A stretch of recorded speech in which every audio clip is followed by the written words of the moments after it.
আমার বয়ফ্রেন্ডের সাথে ঘুরতে যাব জঙ্গলে, ঠান্ডা তাই জ্যাকেট পরে নিলাম। হাই। হ্যালো, ওই ব্যাগে খাবারের বস্তু রয়েছে, এই ব্যাগে কাপড় চোপড় রয়েছে, তুমি কোন ব্যাগটি নিবা? আমি ভাবলাম কাপড় চোপড়ের ব্যাগটি নিই, কারণ সেটা ভার কম হবে।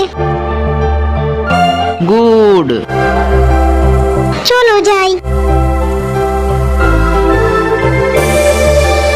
রাস্তায় কাদা, তাই ভাবলাম ফ্রুট দিয়ে পানিগুলো শুকিয়ে নিই এবং আমরা পার হই। আমার ব্যাগ অনেক ভার, ক্ষুধা লেগেছে, তাই কিছু দাও আমাকে। চলো অল্প জিরিয়ে নেই।